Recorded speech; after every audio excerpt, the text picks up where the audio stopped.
आपके साथ बहसबाजीगर में एक और एपिसोड लेकर हम सामने हैं। बहुत बहुत स्वागत है, तालियों के साथ आप सभी का बहुत बहुत अभिनंदन।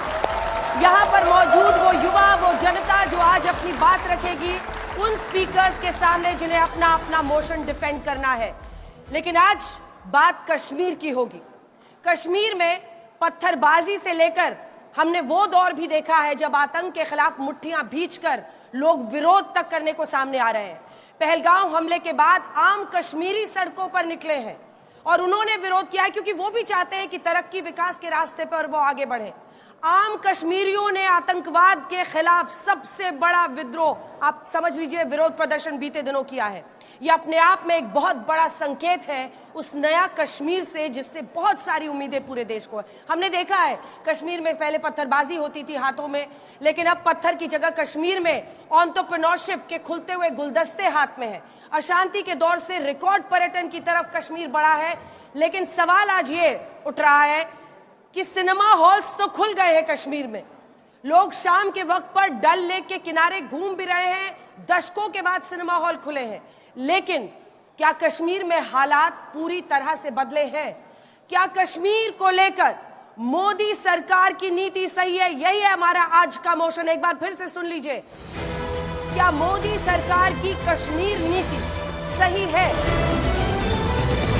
और इसी मुद्दे पर तीन स्पीकर्स दोनों तरफ से आएंगे और ये युवा जो यहाँ पर मौजूद हैं उनके बीच भी आपको लिए चलते हैं क्योंकि हमारे हीरोज आज यही हैं। सबसे पहले आपका स्वागत लाल गमछे वालों से, क्योंकि ये लाल गमछे वाले ये मानते हैं कि मोदी की कश्मीर नीति सही है। वही जो सफेद गमछे वाले हैं वो भी मन नहीं बना पाएंगे।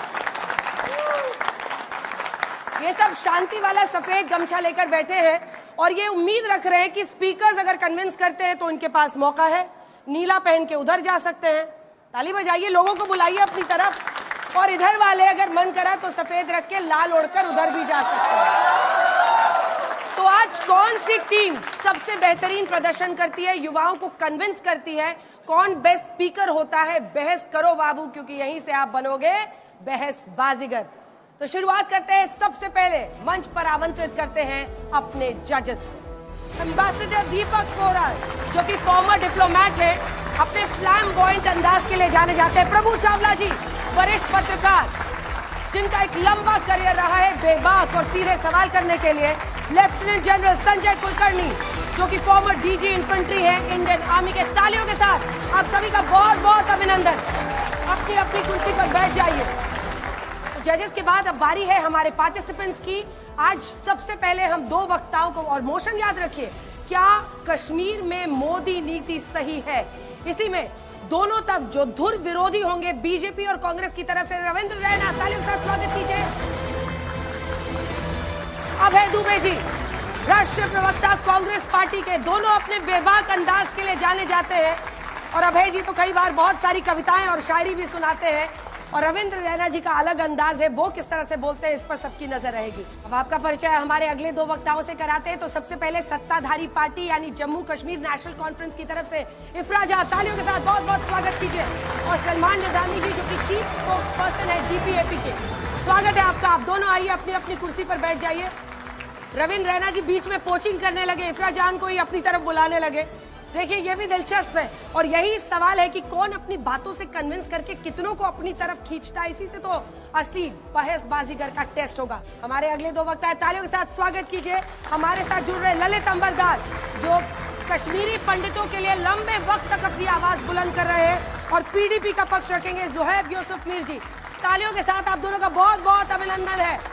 जोश कितना है, आज इसकी चर्चा होगी और हम देखेंगे कि मोदी सरकार की कश्मीर नीति को लेकर यहाँ पर मौजूद युवाओं में क्या राय है, वो अपनी राय भी रखेंगे। और ये जो स्पीकर्स हैं उनके लिए सबसे बड़ा टेस्ट होने वाला है कि वो कितने लोगों को दूसरी तरफ यानी अपनी तरफ खींच सकते हैं। लेकिन इससे पहले कि आज हम शो की शुरुआत करें, मुझे लगता है पहलगाम हमले में हमारे देश के जो नागरिक मारे गए हैं उनको श्रद्धांजलि देते हुए हम 1 मिनट का मौन रखेंगे, जिसके बाद आज के कार्यक्रम की शुरुआत करेंगे।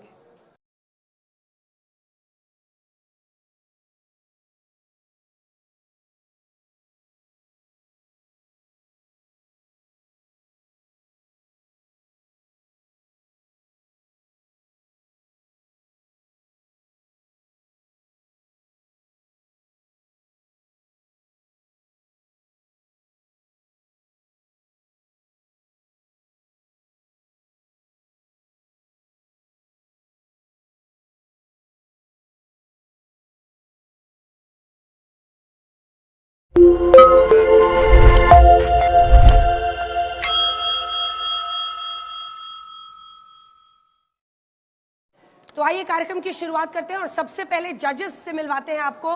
दीपक वोरा जी तैयार है बहस बाजीगर चुनने के लिए, और कितने मतलब आपको लग रहा है कि पोटेंशियल है, किस में दिख रहा है, क्या सोच रहे हैं आप इस बहस के बारे में?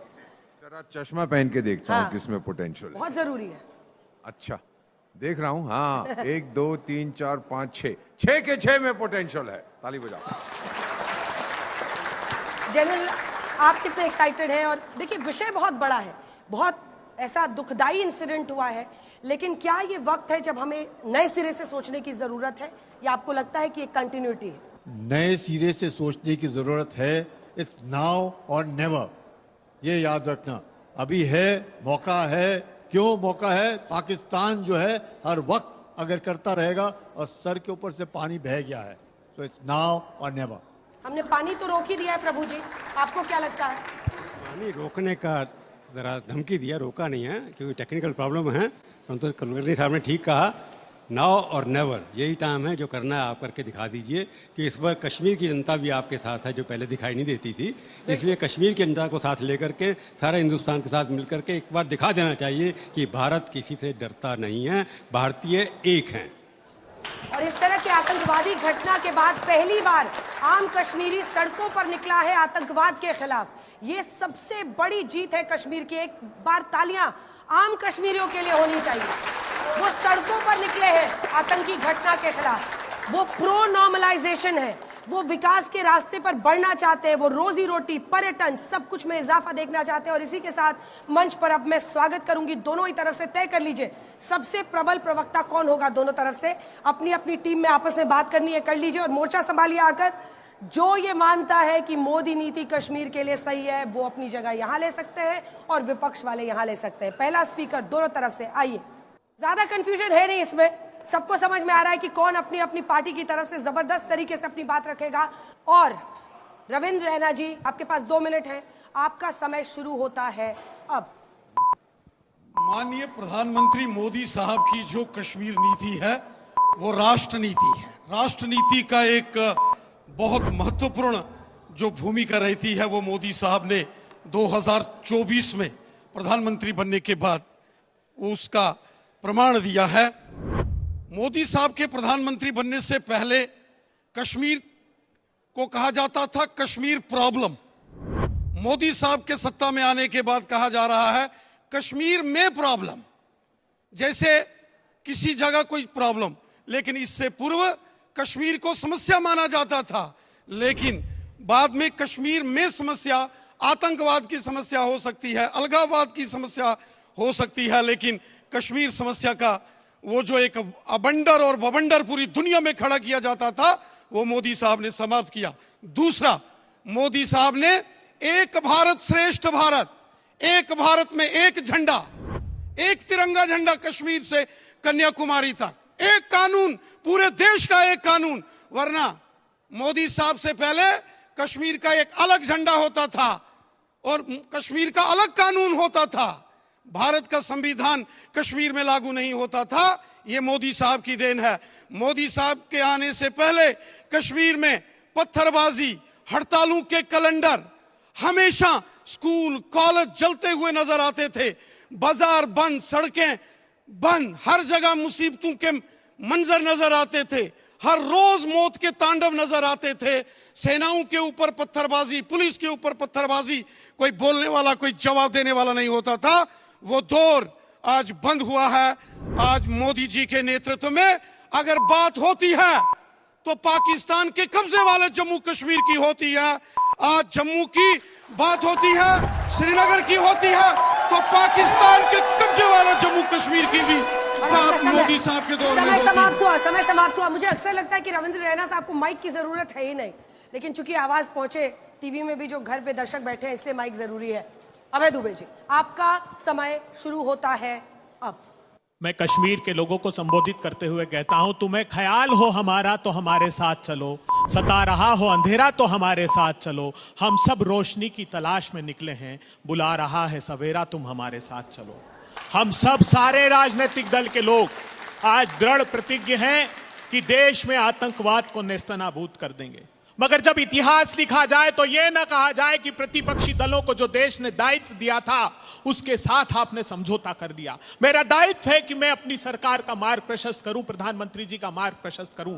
भारतीय जनता पार्टी के लिए देश प्रथम कभी भी नहीं रहा रैना साहब। भारतीय जनता पार्टी के लिए प्रथम रही सत्ता की भूख। जब कश्मीर में गए तो सबसे पहला निर्णय क्या लिया? जब वहां पर सरकार नहीं थी तो एक मसर्रत आलम नाम का आतंकवादी था, उसके प्रिवेंटिव डिटेंशन का ऑर्डर सुप्रीडेंट ऑफ पुलिस ने दिया, उसको नकार दिया और उसको छोड़ दिया। कांग्रेस पार्टी ने तब भी कहा था कि यह आतंकवादी घातक है, इसका प्रिवेंटिव डिटेंशन के ऑर्डर को आप स्वीकार कीजिए। नहीं स्वीकार किया। दूसरा निर्णय क्या लिया? दूसरा निर्णय लिया कि सत्ता की भूख मिटानी थी तो यह कहा कि यहां के जो अलगाववादी नेता हैं, हुर्रियत कॉन्फ्रेंस के लोग हैं, ये स्टेक होल्डर्स हैं, ये कहा कि आर्टिकल 370 को बरकरार करेंगे, रखेंगे। ये कहा कि एफस्पा को रिव्यू करेंगे, arm forces special power act को रिव्यू करेंगे। तो इसलिए यह कहना कि प्रधानमंत्री जी ने 2 विधान और 2 निशान के सामने शपथ नहीं ली तो यह बात झूठी है। उन्होंने पहली सत्ता की जब भारतीय जनता पार्टी ने भूख मिटाई तो शपथ ली। और जहां तक श्यामा प्रसाद मुखर्जी का प्रश्न है तो उन्होंने भी कभी इस नाते अपनी सत्ता से इस्तीफा नहीं दिया। 5 मार्च 1948 को राजा हरि सिंह ने कहा 2 निशान 2 विधान रहेंगे, वो सरकार का हिस्सा थे। 15-16 मई 1949 को सरदार पटेल के घर पर आर्टिकल 370 निगोशिएट हुआ। आर्टिकल 36 पहले था।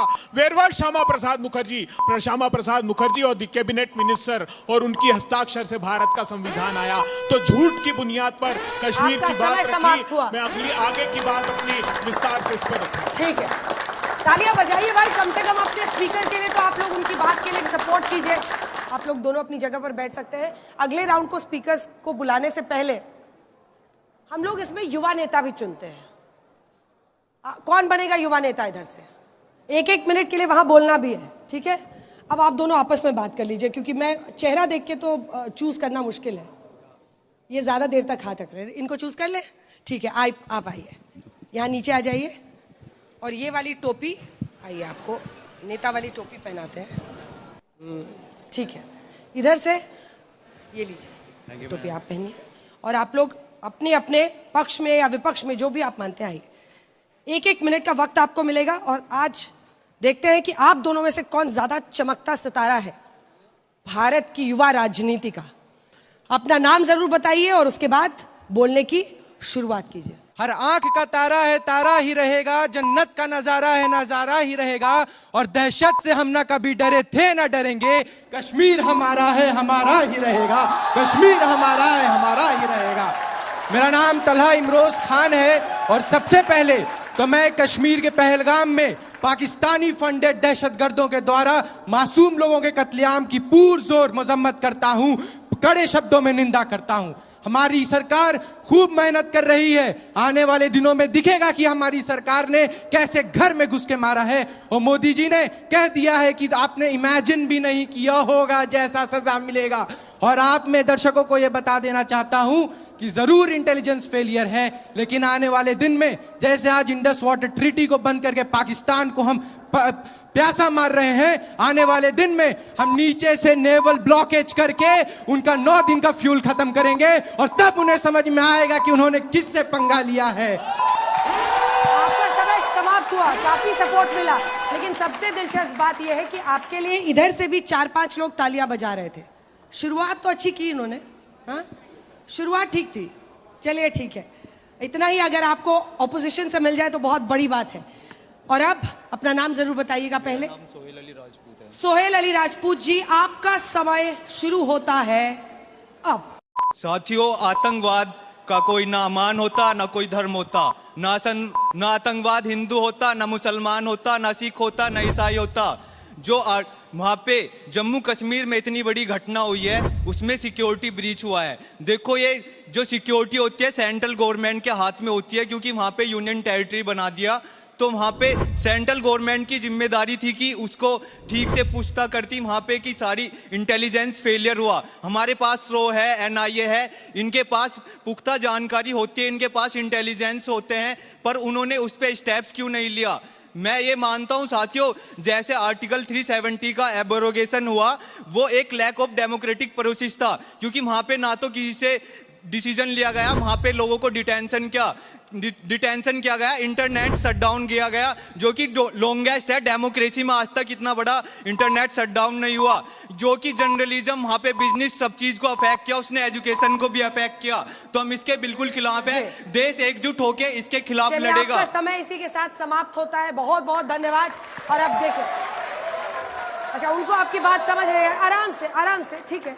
कुछ बोलना है युवा नेताओं से, उनकी जो क्षमता दिखी है थोड़ा सा। मैं एक सवाल नहीं पूछूंगा, जो मन आपका, इट्स अप टू यू। पूछ सकते हैं, आप पूछ सकते हैं, बोल सकते हैं। अभी आपने 370 का क्या बोला था कि कश्मीर के लोगों से उन्होंने कंसल्ट नहीं किया? नहीं सर, मैंने कंसर्न इसलिए बोला। मैं आपसे सवाल पूछ रहा हूँ सर, सीधा जवाब दीजिए। आपने ये बोला कि नहीं? हाँ, तो जब 370 लागू किया था तो तब भी कश्मीर के लोगों से कंसल्ट किया था? तब तो आपका जन्म नहीं हुआ था। कौन सी किताब पढ़ते हैं? विकिपीडिया? सर, मैं 370 के अगेंस्ट नहीं हूँ। मैं 370 को चाहता हूँ, हटना चाहिए था। बट एक लैक ऑफ डेमोक्रेटिक प्रोसेस था, जो कि वहां पे नेताओं को डिटेंशन किया गया। सर, डेमोक्रेसी तो बड़ी खतरनाक चीज है। कौन सा डेमोक्रेटिक प्रोसेस से हटाएंगे आप? नहीं सर, जो तरीका था मैं उसके खिलाफ हूँ। मैं 370 के खिलाफ नहीं हूँ। पूछ रहा हूँ आप क्या करते? नहीं सर, वहां पे एक अच्छे से सबसे मतलब राय ली जाती। सर, इंटरनेट शटडाउन हुआ सर, इतना सड़क पे जाके सब लोगों से राय लेते? अरे वाह, बड़े बहादुर हैं भाई। नहीं सर, सब लोगों से नहीं, जो वहां पे रिप्रेजेंटेटिव थे, क्योंकि वहां पे। Alright, thank you. समय समाप्त किया। चलिए, आप दोनों जाइए अपनी अपनी जगह पर। बहुत अच्छा आप लोगों ने बोला, दोनों ने अपनी अपनी तरफ से अच्छे से डिफेंड किया। आपकी राय से लोग सहमत असहमत हो सकते हैं, लेकिन आपने अपनी तरफ से पूरी कोशिश की लोगों को कन्विंस करने की। और अब जरा काउंटडाउन बजा दीजिए उन लोगों के लिए जो अभी अपनी पोजीशन बदलना चाहते हैं। अगर ऑडियंस में कोई ऐसा व्यक्ति है जो ये मानता है कि वो अपने गमछे का रंग बदलना चाहता है, तो आपको मौका मिल रहा है अब। कोई ऐसा है? कोई ऐसा है? ये क्या कर रहे हो? सफेद गमछा पीछे दोस्त को दे दिए, मत दो गमछा ले जाओगे घर। लेकिन नीले गमछे की तरफ वो आए हैं। चलिए, आप मतलब अभी तक अभय दुबे ने कन्विंस किया है। एक व्यक्ति और कोई ऐसा जो बदलना चाहता है? आप में से कोई इधर या आप में से कोई उधर जाना चाहता है? अभी स्कोर 1 का ही है। और इसी के साथ अपने अगले 2 स्पीकर्स को अब हम बुलाना चाहेंगे। इफ्रा जान, जो कि पक्ष रखेंगी उमर अब्दुल्ला की पार्टी का, और सलमान निजामी डीपीएपी की तरफ से। आप किसी भी तरफ खड़े हो सकते हैं और आप अपनी राय दे सकते हैं। इफ्रा जान, आपका वक्त शुरू होता है। अगर नरेंद्र मोदी जी की कश्मीर नीति और 370 की नीति पास हो गई होती तो आज शायद हम इतने दुखी वक्त में यहाँ 5 साल बाद भी वही डिबेट बार बार नहीं कर रहे होते। और मुझे नहीं पता कब तक ये करनी पड़ेगी, लेकिन अब इसको रुकना पड़ेगा। आज मैं ये श्रद्धांजलि, मैं चाहती हूँ कि मैं पहले श्रद्धांजलि दूं उन 28 लोगों को जिन्होंने अपनी जानें गंवाई, उनके घर वालों को, और आदिल हुसैन, एक कश्मीरी मुसलमान को, जो उन आतंकवादियों से राइफल लेते लेते जिसे शहीद किया गया। न सिर्फ आदिल हुसैन को मारा गया और इन 28 लोगों को मारा गया, बल्कि कश्मीर में इसी तरह से 11,500 कश्मीरी मुसलमानों को आतंकवादियों के जरिए मौत के घाट उतारा गया है, जिसमें नेशनल कॉन्फ्रेंस, हमारी तंजीम के 5,000 वर्करों को इसी तरह मारा गया है। हमने एक पहलगाम नहीं, हमारी तंजीम ने करीबन 250 पहलगाम जैसे इंसिडेंट्स देखे हैं। लेकिन जब हम आके कहते हैं कि इसके बावजूद हम लोग वो लोग हैं जो आर्टिकल 370 के साथ भी थे और टेररिज्म के अगेंस्ट भी थे, लोग ये समझ नहीं पाते। क्यों? क्योंकि शायद हम भूल गए हैं कि वल्लभ भाई पटेल, जो हमारे देश के, उनके नेशनलिज्म पे कोई सवाल नहीं कर सकता, वो आर्टिकल 370 के आर्किटेक्ट थे। लेकिन जब बात आती है 370 की, 2 प्रॉमिसेस थे। एक प्रॉमिस था टेररिज्म खत्म हो जाएगा, जितना कम कहा जाए उतना कम है। दूसरा प्रॉमिस था बेरोजगारी खत्म हो जाएगी। आप डेटा देखें, इस वक्त जम्मू और कश्मीर की बेरोजगारी पूरे देश में सबसे ज्यादा है, करीबन 38% है। ये बेरोजगारी भी नहीं जा रही, टेररिज्म भी नहीं जा रहा। लेकिन एक बात से खत्म करना चाहती हूं कि जो लाखों कश्मीरी लोगों ने आज दुकानें बंद की हैं, उन्होंने अपने घर बंद किए हैं, सड़कों पे प्रदर्शन किया है, उन्होंने एक चीज जरूर बताई है कि मोदी की 370 नीति फेल हुई ना हुई, लेकिन मानवता की जो नीति है उसे हम कभी फेल होने नहीं देंगे। और यही मैसेज मैं आप सब तक पहुंचाना चाहती हूं। चलिए, इधर से तालियां बज रही हैं और अच्छी बात है कि आपके लिए दीपक वोरा साहब ने भी, माइक रख दीजिए, दीपक वोरा साहब ने भी आपके लिए ताली बजाई है। आखिर वाली लाइन उनको मुझे लगता है ज्यादा पसंद आई। और अब सलमान निजामी जी, आपका वक्त शुरू होता है अब। बचपन से आज तक मैंने कश्मीर में आतंकवाद तो करीबी से देखा है, लेकिन पहली बार मुझे लगा जब कश्मीर में आतंकियों के समर्थन के लिए नहीं बल्कि आतंकियों के खिलाफ जो है हड़ताल हुई है। कश्मीर का हर एक बच्चा आज आतंक के खिलाफ लड़ा है। और आज मैं बात करना चाहता हूं उन कश्मीरियों की, उनको सलूट पेश करना चाहता हूं जिन्होंने उन आतंकियों को जवाब दिया। उसमें आदिल हुसैन था जिसने यह परवाह नहीं की कि मेरी जान जाए या नहीं जाए, लेकिन उन बेबस यात्रियों को बचाने के लिए उसने अपनी जान गंवाई।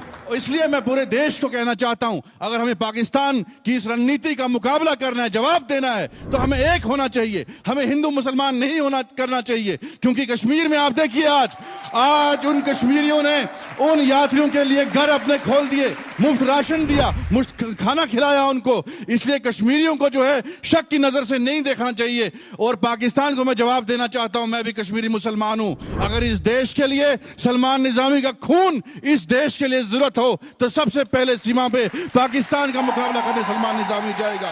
उन पाकिस्तानियों को मैं जवाब देना चाहता हूं जो ये कहते हैं कि हम अमन चाहते हैं। मैं शेर कहना चाहता हूं, हम अमन चाहते हैं लेकिन आतंक के खिलाफ है अगर जंग तो जंग हो जाए, क्योंकि हम तंग आ गए हैं। हमने 20-30 सालों में देखा है कश्मीर में हमने कई जानें खोई हैं। कश्मीरी आज अमन चाहता है, रोजगार चाहता है, सड़कें चाहता है, पानी चाहता है, बिजली चाहता है, जो सरकार कर भी रही है। और जिस तरीके से हड़तालों का दौर खत्म हुआ, आतंकवाद खत्म हुआ था कश्मीर में, लेकिन ये जो आतंकी हैं ये कश्मीरियत के दुश्मन है, इस्लाम के दुश्मन है, कश्मीर के दुश्मन है, हिंदुस्तान के दुश्मन है। इसलिए आज ये हिंदू मुसलमान का मसला नहीं है। आज पूरे हिंदुस्तान को एक होना चाहिए, एक आवाज आनी चाहिए कि हम हिंदुस्तानी हैं, हिंदुस्तान हमारा है। जो हमसे टकराएगा उसका वही हशर होगा, जो कसाब का हुआ उसका वही हशर होगा जो इन आतंकवादियों का होने वाला है। चलिए, इसी के साथ आपका समय समाप्त हुआ। आप दोनों का बहुत बहुत धन्यवाद। आप लोग अपनी जगह पर जा सकते हैं। या इफ्रा, एक सेकंड में आपको वापस बुलाती हूँ। अगर जज साहब को कोई सवाल कुछ पूछना हो। ये मुझे लगता है कि नेशनल कॉन्फ्रेंस को एक मौका मिला है, बहुत अच्छा मौका मिला है कि खुल करके बाहर आए और ये यकीन कराएं। This is an opportunity which you must utilise to able to tell people कि भारत के साथ खड़े हैं और पाकिस्तान को सब मिल करके जवाब देंगे। जैसे कह रहे हैं हम सब मुसलमान एक हैं और एक रहेंगे, भारत के साथ रहेंगे। आप रिस्पॉन्ड करना चाहेंगे? जी जी, देखिए, नेशनल कॉन्फ्रेंस की तंजीम को ये बात नेशनल कॉन्फ्रेंस कब से करती आ रही है, अनफॉर्चुनेटली कहीं नेशनल मीडिया पे आ नहीं रहा था। अगर ये बात नेशनल कॉन्फ्रेंस नहीं कर रही होती तो हमारे 5000 लोगों को क्यों मारा गया था? इसीलिए मारा गया था कि जब सब गन उठा रहे थे, नेशनल कॉन्फ्रेंस कहती थी नहीं हम कॉन्स्टिट्यूशन उठाएंगे, हम इंडिया के डेमोक्रेटिक प्रोसेस में पार्टिसिपेट करेंगे। हमारे लोगों की, जिस नेशनल कॉन्फ्रेंस के दफ्तर में मैं रहती हूँ, एक भी ऐसा दफ्तर नहीं है जिसके फादर, मदर, ब्रदर, पीएसओ शहीद ना हुए इस लड़ाई में। तो बिल्कुल हम देश के साथ खड़े हैं, लेकिन अब देश को भी समझना चाहिए कि नेशनल कॉन्फ्रेंस वो तंजीम है जो हमेशा इस देश के साथ खड़ी है, इर्रिस्पेक्टिव ऑफ द प्रोपेगेंडा जो हमारे खिलाफ चलाया गया। इनसे भी पूछ ले एक बार, आपने कहा हमको सबको इकट्ठा लड़ना पड़ेगा। अब क्या लगता है, क्या करना चाहिए? पाकिस्तान पर अटैक कर देना चाहिए? देखिए, जहां देश को लगता है कि हमारे दुश्मनों का इलाज जंग से है तो जंग होनी चाहिए, क्योंकि हम भी तंग आ गए हैं। बचपन से मैंने भी सहा है, हमारे बच्चे बहुत शहीद हो गए। बहुत से ऐसे हमारे नौजवान जो सेना में हैं, जम्मू कश्मीर पुलिस में हैं, हर रोज आप सुनते हैं किसी ना किसी आतंकी हमले में वो शहीद हो जाते हैं। इसलिए पाकिस्तान को सबक सिखाने की जरूरत है, क्योंकि पाकिस्तान ने कश्मीर को बर्बाद किया है। आज आप कश्मीर में जाइए, जो आवाजें निकल रही हैं, हर एक कह रहा है कश्मीरी, चाहे हिंदू हो मुसलमान हो, आज भी वहां कश्मीरी पंडित भी रहते हैं, वहां सिख भी रहते हैं, वो कहते हैं हमें आतंक के साथ कोई लेना देना नहीं है। हमें ना पाकिस्तान जाना है, ना हम कभी पाकिस्तान जाएंगे। हम इस हिंदुस्तान के साथ रहे थे और रहते रहेंगे इंशाअल्लाह। आप दोनों ने अपना अपना मोर्चा अच्छे से संभाला। आप दोनों का धन्यवाद। अपनी अपनी जगह पर जा सकते हैं। अब सेकेंड राउंड ऑफ स्पीकर्स के बाद क्या आप में से कोई ऐसा है जो गमछा उतार कर दूसरे रंग का गमछा ओढ़ना चाहता है? हाँ, कोई ऐसा? या सफेद वाले डटे हुए हैं, डिसाइड नहीं करना है? बुला रहा है?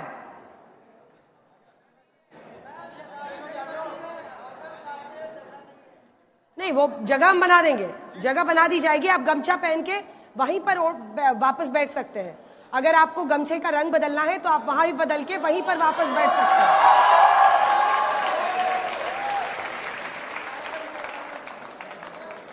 आपका स्कोर 9 हो गया है, गमछा खत्म हो गया है। अगर और लाल गमछे हैं तो ले आइए। जल्दी से मंच पर स्वागत कीजिए ललित अंबरदार साहब, जो कि कश्मीरी पंडित एक्टिविस्ट है, और इसी के साथ जोहेब यूसुफ मीर साहब, जो कि जनरल सेक्रेटरी और प्रवक्ता है पीडीपी के। सर इधर से आ जाइए, अपना अपना मोर्चा संभाल लीजिए। जोहेब यूसुफ मीर साहब, आपका समय 2 मिनट का शुरू होता है अब। सबसे पहले जो बर्बरता पहलगाम में हुई, उसकी कश्मीर के हर एक खित्ते से हर एक बाशिंदा जम्मू कश्मीर का उसकी निंदा करता है, और इन सब लोगों की, जिन लोगों ने यह बर्बरता की है, उसकी एक मिसाल बनानी चाहिए, उन्हें सख्त से सख्त सज़ा देनी चाहिए।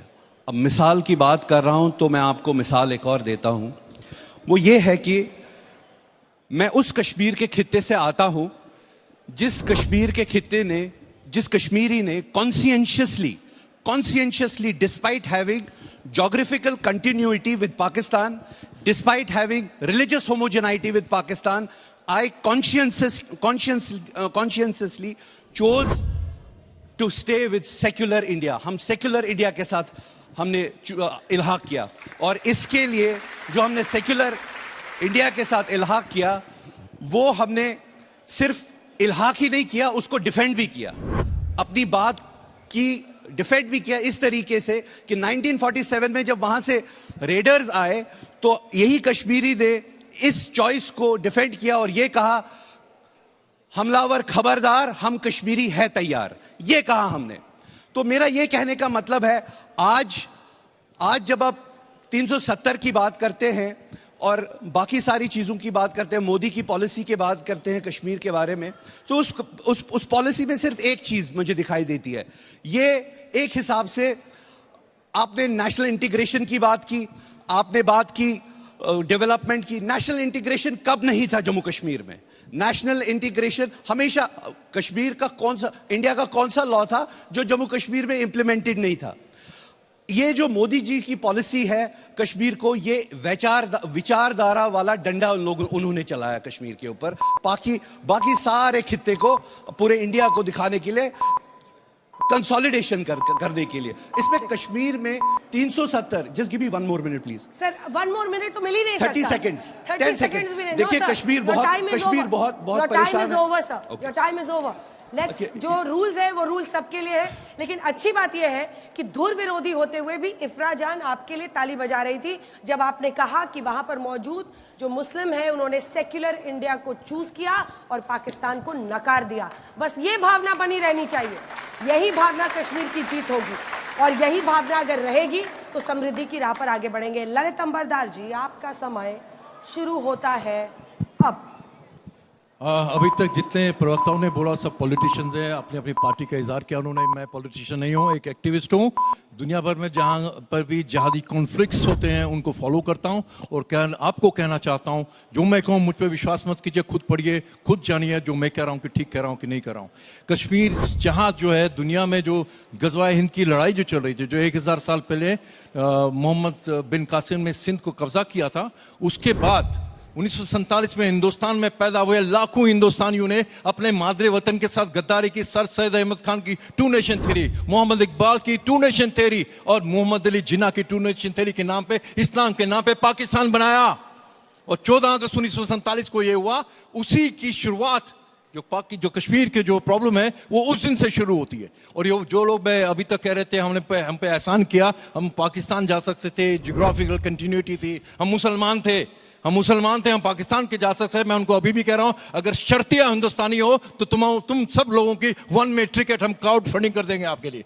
दूसरी आप पास मैम, आपने 1 मिनट की श्रद्धांजलि दी ना अभी, मुझे उस 1 मिनट के अंदर 35 साल कैसे गुजर गए, एक पल में गुजर गए। कश्मीरी हिंदू का नरसंहार 35 साल पहले इसी कश्मीर के अंदर हुआ।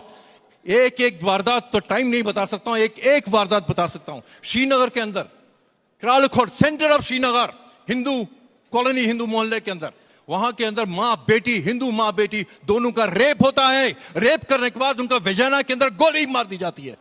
और आज तक जम्मू कश्मीर असेंबली में किसी भी जम्मू कश्मीर के नेता ने कभी रेजोल्यूशन पास नहीं किया कि कश्मीर के मूल निवासी 5000 साल पुरानी संस्कृति, उसको उन्होंने नहस कर दिया, खत्म कर दिया, जिनोसाइड हुआ वहां पे। और कोई कह रहे थे यहाँ पे कि आप में से कोई कह रहे थे कि कश्मीर हमारा है, और वो आप कह रहे थे कि डिटेंशन में रखा था। लास्ट सेकंड बताना चाहता हूं, कश्मीर हमारा नहीं है, कश्मीर हिंदुस्तान की संस्कृति, सनातन संस्कृति का स्रोत है। कश्मीर है तो आप है।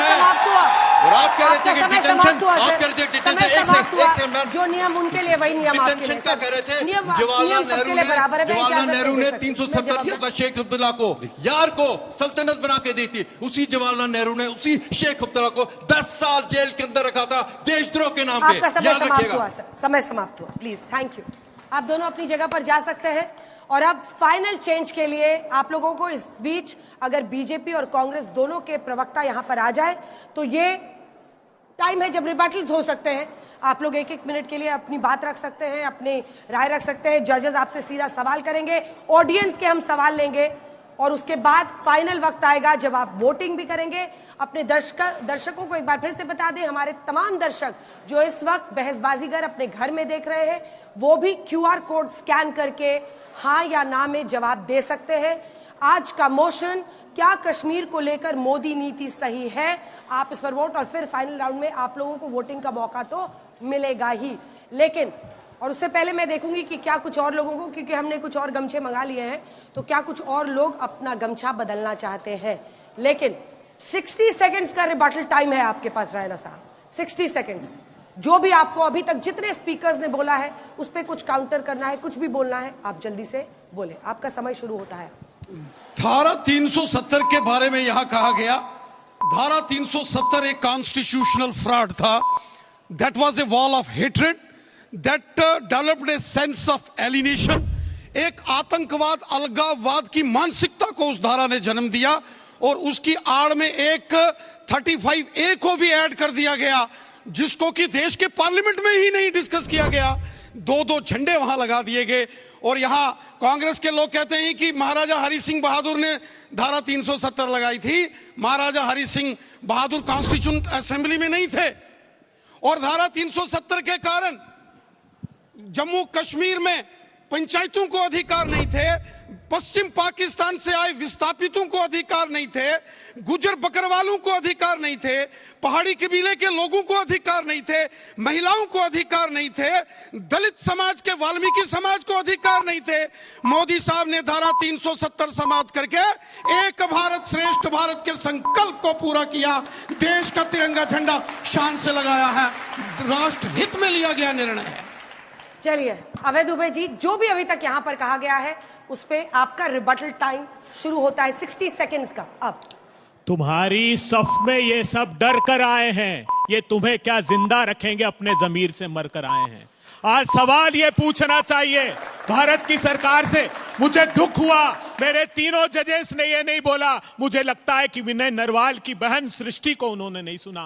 वो फूट फूट कर रोती है और कहती है, प्रधानमंत्री मेरा भाई 1.5 घंटे तक जिंदा था, तिल तिल कर तड़प रहा था, लेकिन मदद के लिए कोई नहीं आया। शैलेश भाई सूरत वाले की वाइफ कहती है, प्रधानमंत्री मेरे बच्चे कैसे पालूंगी, तुम जेड सिक्योरिटी में चलते हो, तुम तब जाते हो तो हेलीकॉप्टर ऊपर मंडराता है, लेकिन हमारे 2000 लोगों को सिक्योरिटी की एक व्यवस्था नहीं दी। राजस्थान के विजय की बहन कहती है कि मंत्री जी आज क्या लेने आए हो, आज यहां सुरक्षा किस बात की। अगर उन 2000 लोगों को एक पुलिसकर्मी, एक सुरक्षा कर्मी मुहैया कराया होता तो हम लोगों की जान बच जाती। एक के बाद एक प्रधानमंत्री जी, कठुआ हुआ, उन्नाव हुआ, प्रधानमंत्री जी आपकी सत्ता की सरपरस्ती में पुलवामा हुआ। आज तक पुलवामा के शहीदों की बेवा जानना चाहती है कि वो आतंकवाद किसकी सत्ता की सरपरस्ती में 300 किलो का RDX आया था। आज तक उसकी जांच नहीं हुई। प्रधानमंत्री जी आज ये देश आपसे जानना चाहता है। समय समाप्त हो चुका है, समय समाप्त। प्रभु आप तो जानते हैं समय के हम लोग प्रतिबद्ध हैं। अब आप दोनों से मौका है, तीनों जजेस को, सबको आपने सुन लिया है, कोई काउंटर सवाल हो। ठीक है, मैं आपसे पूछना चाहता हूँ कि कितने पंडित वहाँ पर गए अभी तक और कितने आए थे? आपका पूरा इशू बनाया, आपको आंकड़े हैं कि नहीं है पता नहीं, मेरे को वेबसाइट पे कहीं नहीं है। और दूसरा ये सवाल उठता है कि जो 3 चीज़ें थी कि वहाँ पर आतंकवाद को पैसा आना बंद हो जाएगा, वहाँ पर इकोनॉमिक प्रॉस्पेरिटी हो जाए थी, जीडीपी ग्रोथ जो कश्मीर की है पिछले 6 सालों के अंदर उतनी बढ़ी नहीं है जितनी आपकी अपेक्षा कर सकते थे, देश से अभी भी बहुत पीछे है, तो क्या फायदा हुआ है? 3 पॉइंटेड सवाल है उनके। जी, सबसे पहले एक विषय जो यहाँ आया है, कांग्रेस पार्टी के मेरे साथी दोस्त ने यहाँ कहा है, कांग्रेस पार्टी किस मुंह से आतंकवाद के बारे में सवाल करती है? ये वही कांग्रेस पार्टी है जो जेलों के अंदर बंद आतंकवादियों के साथ मिलके बिरयानी खाने वाले लोग हैं। यासीन मलिक जिसने आतंकवादी, जो कि खूंखार आतंकवादी, जिसने भारतीय वायुसेना के जवानों के ऊपर ग्रेनेड मारा, कांग्रेस के नेताओं के साथ बैठ के बिरयानी खाएंगे और आप आतंकवाद के बारे में सवाल पूछेंगे? कश्मीर घाटी में जो आतंकवाद पनपा वो कांग्रेस पार्टी की गलत नीतियों के कारण पनपा था, कांग्रेस की देन था। कांग्रेस के नेता यहां से पाकिस्तान जाते हैं। मणिशंकर अय्यर किस पार्टी के लीडर हैं जो पाकिस्तान के अंदर जाके कहते हैं कि मोदी साहब की सरकार हटाने में हमारी मदद करो? किसको बोलते हैं?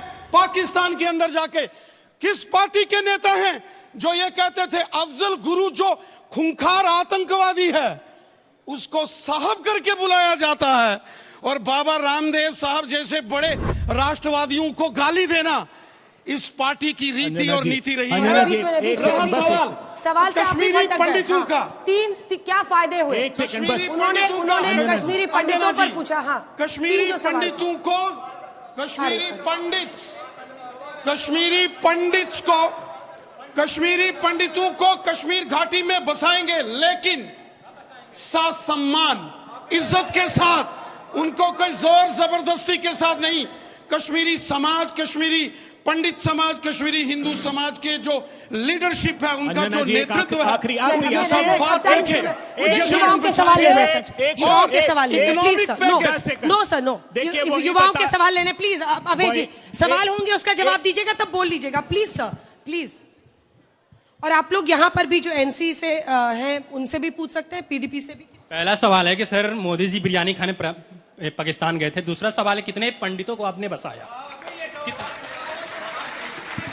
कश्मीरी पंडितों को 1999-90 के दौर में जब बंदूक की नोक पर कश्मीर से बाहर निकाला गया, जबरदस्ती वापस कश्मीर घाटी में नहीं बसाया जा सकता। कश्मीरी पंडितों को साथ सम्मान इज्जत के साथ विद सेंस ऑफ सिक्योरिटी, ताकि वो वापस वहां से बाहर ना आए, और इसका फैसला कश्मीरी समाज लेगा। ठीक है, अगला सवाल। सर, मेरा प्रश्न आपसे है कि किससे? रैना जी से। अच्छा बोलते हैं, मैं भारतीय हूं, और जो हत्या हुई है निर्मम, उसके प्रति मेरी संवेदना है। मोदी नीति की आप बहुत अच्छी कह रहे हैं सर, आपकी मोदी नीति कैसे अच्छी हो सकती है? इतने 26-28 लोग की वहां मौत हो जाती है। ना आपकी कुंभ नीति अच्छी होती है, वहां निर्मम लोग मरते हैं। ना आपकी रेल नीति अच्छी है, दिल्ली स्टेशन पे लोग मर जाते हैं। सर, आज मरे हुए इतने दिन हो गए, कब फैसले लेंगे? आज मैं कहता हूं उन आतंकी आकाओं को क्यों नहीं मार देते आप, जब आप उनको पनाह दे रहे हैं? अगर वहां रोजगार होता, उनकी व्यवस्थाएं कंप्लीट होती, तो आज ये राइफल नहीं उठाते। मैं भारतीय हूं, मुझे भी तकलीफ हो रही, जब से घटनाएं सुन रहा हूं, रूह कांप जाते हैं, रोंगटे भी खड़े होते हैं। जवाब दीजिए। मेरे भाई, मैं आपका सम्मान करता हूं, और मैं जम्मू कश्मीर के उस भाग से आता हूं जो पाकिस्तान के नाजायज कब्जे में है। मोदी साहब के आने के बाद पूरे जम्मू कश्मीर में एक sense of Indianness, sense of belonging to the motherland, ये वहां आई है। आज 15 अगस्त और 26 जनवरी का जश्न रात के 2 बजे कश्मीर के नौजवान लाल चौक में मनाते हैं। आज अगर वहां हमला होता है पहलगाम में, पूरा का पूरा कश्मीर तिरंगे झंडे लेकर सड़कों पर उतरा, क्योंकि ये मोदी साहब ने जो दिल्ली की दूरियां और कश्मीर की दूरियां खत्म की, ये उसी का नतीजा है कि पूरा जम्मू कश्मीर आज हिंदुस्तान के तिरंगे झंडे लेकर आ रहा है। ठीक है, एक आखिरी सवाल यहाँ। मेरा सवाल सर से है, सर आप मोदी विरोध में ही सारा विरोध 370 का कर रहे हैं, या फिर आपके पास कोई वैलिड रीजन भी है, या फिर सिर्फ मोदी का विरोध करते करते आपके लिए सारी नीतियों का विरोध करना है? देखिए, आपके साथ साथ मैं चाहता हूं रैना जी का भी जवाब आ जाए। वही दिखा रहे हैं हमें आतंकवाद का भूत जिन्होंने छोड़ा अजहर मसूद। रैना साहब, आप तो कश्मीर से आते हैं, ये सैफुल्लाह फारूक कौन है? पंडितों का हत्यारा 10 साल जेल में रहा। अजहर मसूद का शीर्ष पाकिस्तान का सत्ता की भूख मिटानी थी तो वार्ड नंबर 33 से टिकट दिया। ये हमारे जो भारतीय जनता पार्टी ने तारिक अहमद मीर को तो जानते होंगे आप, पाकिस्तान से हथियार सप्लाई करता था, भारतीय जनता पार्टी ने विधानसभा का टिकट दिया। तालिब हुसैन गांव वालों ने पकड़ा।